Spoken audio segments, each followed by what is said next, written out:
Lebih dari kesembuhan fisik. Refleksi pagi 772. Dari Yerusalem di daerah Yehuda, Yesus pergi ke utara ke daerah Galilea. Apa yang terjadi? Mari lihat kisahnya di Yohanes 6 ayat 1 dan 2. Sesudah itu, Yesus berangkat ke seberang danau Galilea, yaitu danau Tiberias. Orang banyak berbondong-bondong mengikuti dia, karena mereka melihat mujizat-mujizat penyembuhan yang diadakannya terhadap orang-orang sakit. Saudara-saudara, tanda-tanda mujizat memang adalah tanda bahwa Yesus Kristuslah anak Allah yang diutus oleh Allah Bapa. Karena Yesus Kristus adalah Allah, maka tidak ada penyakit yang terlalu sulit untuk disembuhkannya. Walaupun demikian, penyembuhan fisik bukanlah misi utama Yesus, karena ini hanyalah tanda untuk pekerjaan penebusan Kristus di kayu salib untuk penyakit dosa manusia. Saudara-saudara, bagi seorang yang sedang sakit, kesembuhan adalah hal yang paling didambakan. Tidaklah heran bila segala upaya dilakukan orang untuk mendapatkan kesembuhan. Tentu saja, dalam kuasa-Nya, Yesus Kristus mampu menyembuhkan segala penyakit. Hanya saja, di dalam anugerah-Nya, tidak semua orang yang sakit akan disembuhkannya. Tetapi karena Allah begitu mengasihi manusia, maka Allah berjanji bahwa bagi mereka yang percaya kepada Yesus Kristus, pasti akan sembuh dari penyakit dosa dan akan memperoleh anugerah kehidupan yang kekal. Oleh sebab itu, marilah kita bersyukur buat kesembuhan dari penyakit dosa kita dan tetap bersyukur atas keselamatan kita dalam segala kondisi, baik sehat maupun sakit.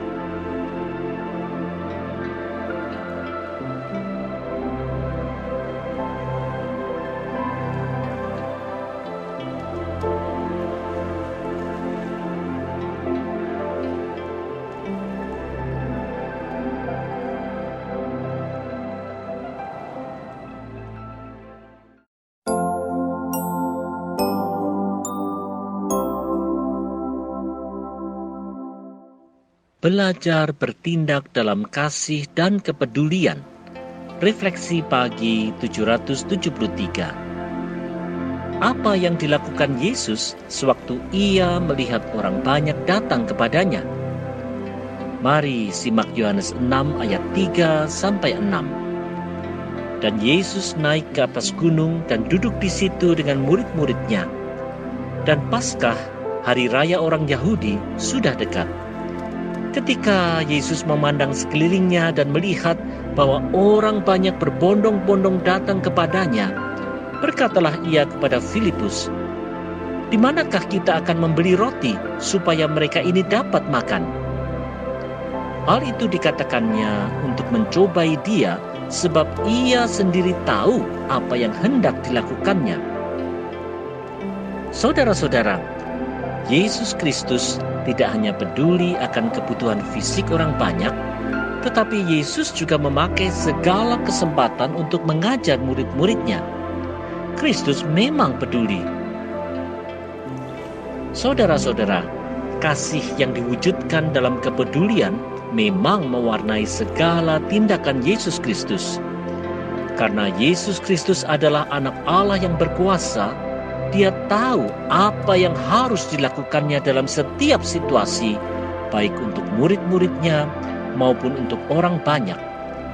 Kasih dan kepedulian Kristus tidaklah berubah dari dulu sampai sekarang, baik untuk orang percaya juga untuk semua orang. Oleh sebab itu, kasih dan kepedulian Yesus itu perlulah kita teladani. Ini pasti berguna untuk membangun kehidupan bermasyarakat yang sehat, kehidupan bergereja yang membawa dampak, serta kehidupan berkeluarga yang membawa berkat. Inilah panggilan kita. Marilah kita bersama-sama mengusahakannya.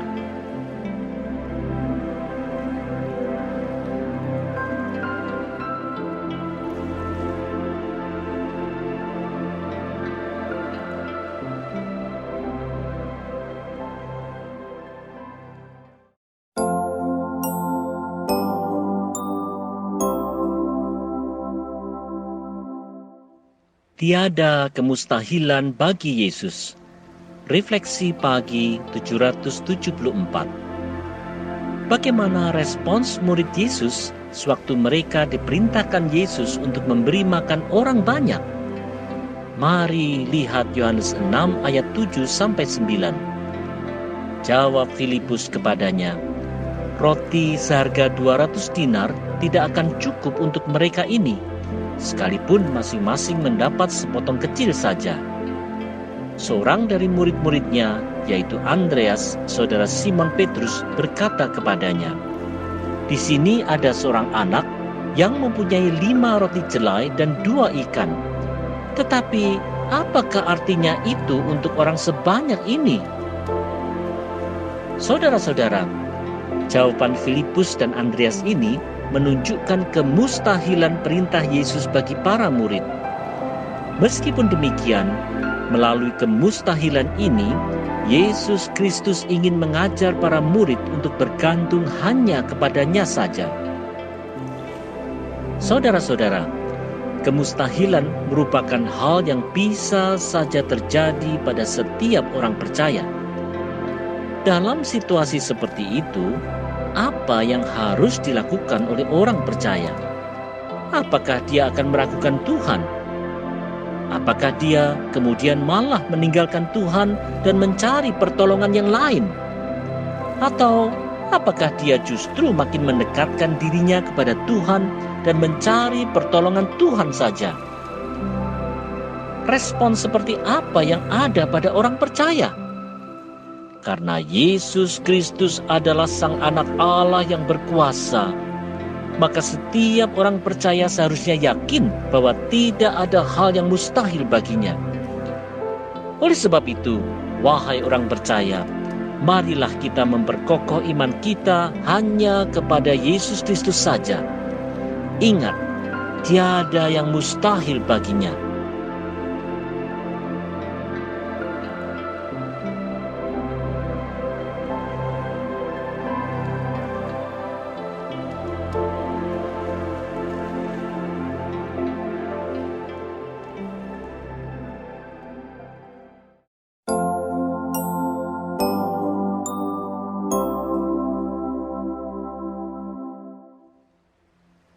Menjadi saluran berkat bagi banyak orang.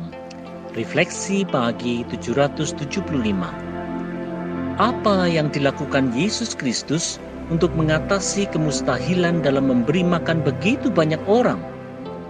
Yohanes 6 ayat 10 dan 11 menceritakan apa yang dilakukan Yesus. Kata Yesus, "Suruhlah orang-orang itu duduk. Adapun di tempat itu banyak rumput." Maka duduklah orang-orang itu, kira-kira 5.000 laki-laki banyaknya. Lalu Yesus mengambil roti itu, mengucap syukur dan membagi-bagikannya kepada mereka yang duduk di situ. Demikian juga dibuatnya dengan ikan-ikan itu sebanyak yang mereka kehendaki.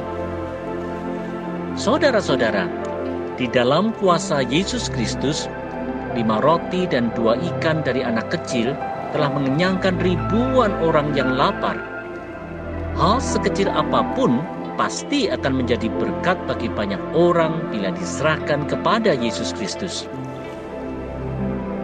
Saudara-saudara, seringkali orang Kristen merasa kecil hati dan tidak berdaya karena apa yang dimilikinya, baik harta, kekuatan maupun kemampuannya, hanya sedikit saja.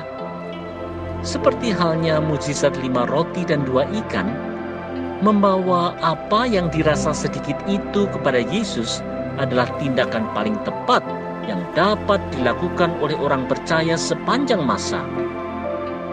Di dalam kemahakuasaannya, Yesus Kristus dapat mengubah apa yang kita rasa sedikit dan tidak berarti itu untuk menjadi berkat bagi banyak orang. Oleh sebab itu, wahai orang percaya di Indonesia, marilah kita persembahkan segala kemampuan dan apa yang kita punya, sekecil apapun itu, hanya kepada Kristus saja. Kita pasti akan jadi saluran berkat Tuhan bagi banyak orang.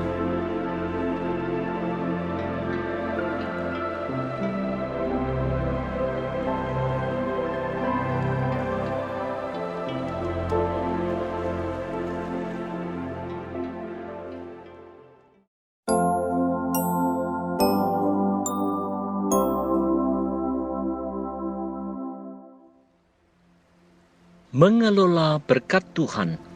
Refleksi pagi 776. Apa yang diperintahkan Yesus setelah ribuan orang dikenyangkan melalui mujizat 5 roti dan 2 ikan? Ini kisahnya di Yohanes 6 ayat 12 dan 13. Dan setelah mereka kenyang, ia berkata kepada murid-muridnya, "Kumpulkanlah potongan-potongan yang lebih supaya tidak ada yang terbuang." Maka mereka pun mengumpulkannya dan mengisi 12 bakul penuh dengan potongan-potongan dari kelima roti jelai yang lebih setelah orang makan. Saudara-saudara, ke-12 orang murid mengumpulkan 12 bakul penuh potongan roti yang lebih. Roti yang berlebih tidaklah tersia-siakan dan tetap bisa dimanfaatkan bagi bekal para murid. Berkat Tuhan yang dikelola dengan baik akan tetap bisa menjadi berkat yang berkelanjutan terus. Saudara-saudara, seperti halnya Yusuf di Mesir di zaman dulu yang mengelola berkat Tuhan di tahun kelimpahan untuk memenuhi kebutuhan di tahun kekurangan, Yesus pun telah memberikan teladan bagi murid-muridnya untuk mengelola berkat Tuhan. Pengelolaan berkat Tuhan adalah tanggung jawab setiap orang percaya. Melalui pengelolaan yang baik, berkat Tuhan akan tersalur dengan lebih efisien dan efektif sehingga dapat terus menjadi berkat bagi banyak orang.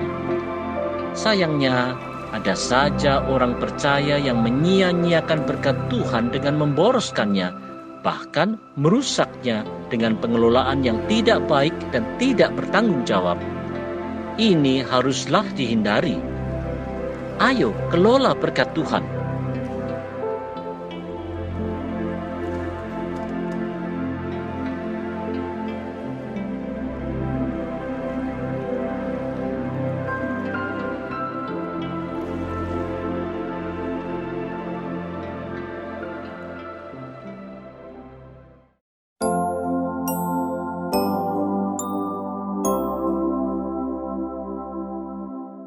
Menghindari pemahaman yang salah.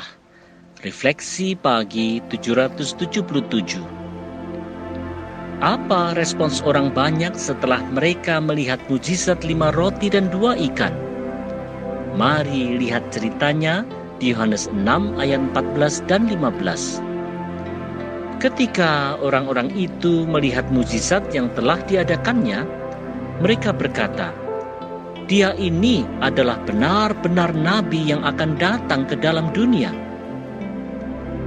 Karena Yesus tahu bahwa mereka hendak datang dan hendak membawa dia dengan paksa untuk menjadikan dia raja, ia menyingkir pula ke gunung seorang diri. Saudara-saudara, melihat mukjizat yang dilakukan Yesus, orang-orang Yahudi menjadi yakin bahwa Yesus adalah Sang Mesias, yaitu pemimpin politik yang akan membebaskan mereka dari penjajahan Romawi. Ambisi politik menyebabkan orang Yahudi tidak memahami maksud Allah yang sesungguhnya dalam Yesus Kristus. Saudara-saudara, seperti halnya orang Yahudi yang telah salah memahami maksud Allah dalam Yesus Kristus karena ambisi politik, demikian juga dengan orang Kristen masa kini. Ambisi politik memang bisa membuat firman Tuhan ditafsirkan secara berbeda sesuai dengan keinginan sendiri. Pemahaman subjektif seperti ini haruslah dihindari. Oleh sebab itu, setiap orang percaya haruslah dengan rendah hati belajar Alkitab untuk mengetahui maksud sebenarnya dari firman Tuhan. Ambisi politik yang bisa mengaburkan maksud sebenarnya dari firman Tuhan haruslah dihindarkan dan digantikan dengan kemauan untuk melayani sesama, termasuk melalui keterlibatan di dalam politik sebagai pelayan bagi semua. Maukah kita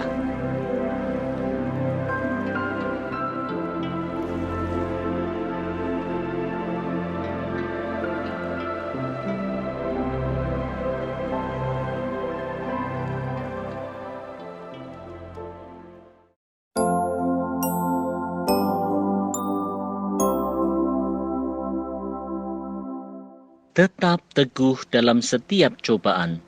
Refleksi pagi 778. Setelah peristiwa mujizat 5 roti dan 2 ikan, Yesus dan murid-muridnya bermaksud kembali ke Kapernaum seperti yang dikisahkan di Yohanes 6 ayat 16-18. Apa yang terjadi? Ini dia. Dan ketika hari sudah mulai malam, murid-murid Yesus pergi ke danau, lalu naik ke perahu dan menyeberang ke Kapernaum. Ketika hari sudah gelap, Yesus belum juga datang mendapatkan mereka, sedang laut bergelora karena angin kencang. Saudara-saudara, walaupun mereka telah menjadi pengikut Kristus, para murid masih tetap mengalami ganasnya terjangan ombak akibat angin kencang di malam gelap. Kehidupan mengikut Kristus memang bukanlah kehidupan yang bebas dari segala tantangan dan pencobaan. Walau Kristus tak nampak, Ia tetap beserta.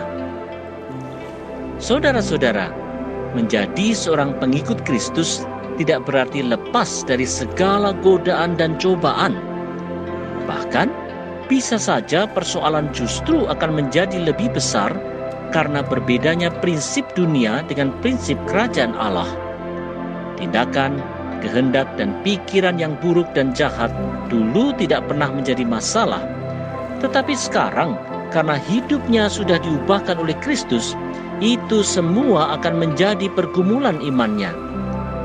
Meskipun demikian, orang percaya tidak boleh bimbang dan ragu, karena di tengah deru angin kencang permasalahan dan gelora laut persoalan, Kristus pasti tidak akan meninggalkan kita. Oleh sebab itu, setiap orang percaya harus tetap teguh beriman dalam Kristus, karena hanya di dalam Kristus sajalah terletak kekuatan kita.